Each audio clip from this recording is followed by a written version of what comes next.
हरे कृष्णा। तो हम लोग पिछले चर्चा कर चुके हैं कि जो आत्म संयमित होता है वो कैसे बैठता है।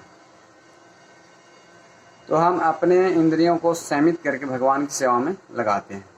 ठीक है, तो अभी हम चर्चा करेंगे इसके अगला श्लोक 59 नंबर श्लोक में। तो इसमें यह बताया गया है कि जैसे हम इंद्रियों को संयमित करते हैं तो अपने बल पे नहीं, भगवान की शक्ति के बल पर हम संयमित करते हैं।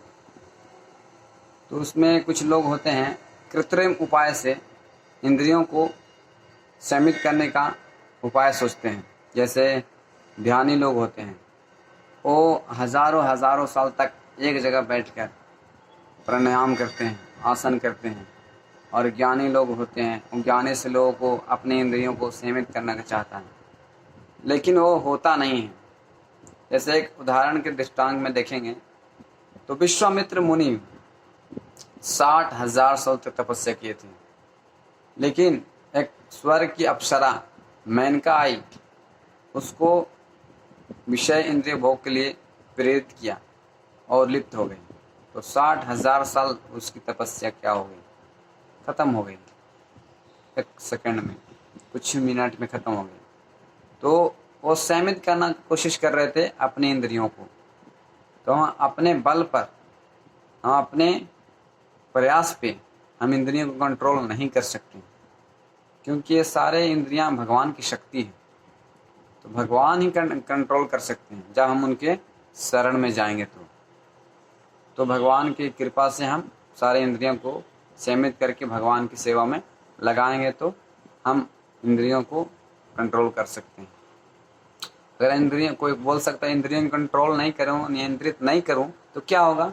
अब क्या होगा देख रहे हैं आप इस हालत में कि हम जब इंद्रियों कंट्रोल नहीं करेंगे, जो मन चाहेगा वो करना चाहेंगे, तो उसके लिए दंड मिलेगा। जैसे मांस खाने की इच्छा है, आप दूसरे को जान लेकर आप मांस खाने की इच्छा, तृप्ति को इच्छा पूरी करेंगे तो आपको तो कष्ट मिलेगा ही। उसका जो आपको जो विधि विधान है, उसका कर्म का फल आपको लगेगा ही। और अलग अलग ऐसे जो शास्त्र के विरुद्ध कार्य करते हैं अपनी इच्छा तृप्ति के लिए, तो उसको आपको कष्ट भोगना ही पड़ेगा। तो यहाँ पे बताया गया है, हालांकि लाख प्रयास करने के बाद भी हम अगर इस तरह से इस भक्ति में स्थित नहीं हो पाते हैं तो हमको सारा जीवन व्यर्थ हो जाता है। तो हम कैसे स्थिर हो सकते हैं, जब हमारा सबसे हाईएस्ट टेस्ट मिलता है तो निम्न वाले टेस्ट मिट जाता है।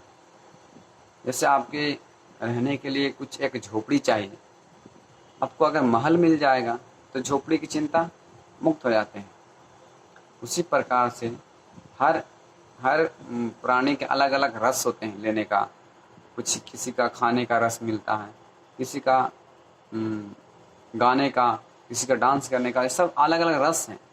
लेकिन एक ऐसी रस है जो उसको लेने से के बाद दूसरा रस आपको नीरस नहीं लगेगा। तो हाईएस्ट रस है, क्या है वो? कृष्ण भक्ति का रस। जो कृष्ण भक्ति का रस आस्वादन कर लिया, उसके लिए सारे जितने भी दुनिया का रस है सारे नीरस लगेंगे, उदास लगेंगे। इस श्लोक में यही चीज बताया गया है, विषया विनिवर्तन्ते निराहस्य देहिना रसो हम अपसत कौन्तेय परम दृष्ट्वा निवर्तते। इसमें बताते हैं कि परम दृष्ट्वा निवर्तते, परम चीज प्राप्त करने के बाद आपको ये सारे छोटे छोटे रस हैं उससे अगर अरुचि उत्पन्न हो जाएगी, आपको कुछ भी इच्छा नहीं होगी। जैसे एग्जाम्पल के तौर पर देख सकते हैं कि हमारे श्रील प्रभुपाद जी सब जब विदेश में गए थे तो वो लोग सारे इंद्रिय तृप्ति में लगे हुए थे, मांस खाना, शराब करना, प्राय स्त्री करना, सारे जितने पाप में लगे हुए थे। लेकिन श्रील प्रभुपाद जी कृष्ण भक्ति का दिए, उनको हरे कृष्ण महामंत्र का मंत्र दिए, वो करने के बाद हाईएस्ट टेस्ट उनको उत्पन्न हो गई। कीर्तन करने से हाईएस्ट टेस्ट मिलने लगा, हरे कृष्णा कृष्ण कृष्ण हरे हरे, हरे राम राम राम हरे हरे। एक कीर्तन 8-8 घंटा तक करते रहते थे रोड पे। अब सोच लीजिए क्या रस मिलता होगा। तो हाई टेस्ट जब प्राप्त हो जाते हैं तो निम्न टेस्ट खत्म हो जाते हैं। इसी प्रकार से जो हायर टेस्ट है कृष्ण भक्ति, कृष्ण भावनामृत हम स्वीकार कर लेते हैं तो दुनिया की सारी चीज़ें अरुचि उत्पन्न हो जाती हैं और इसको पा लेने के बाद में कुछ भी ऐसा शेष नहीं रहता है जीवन में कि मैं उसको पाने की इच्छा करते हैं, सारी इच्छाएं पूरी हो जाती हैं। तो हमको परम टेस्ट लेना है। विषय विनिवर्तन्ते निराहस्य देहिने रसो आपसे कौन्तेय परम दृष्टो निवर्तते।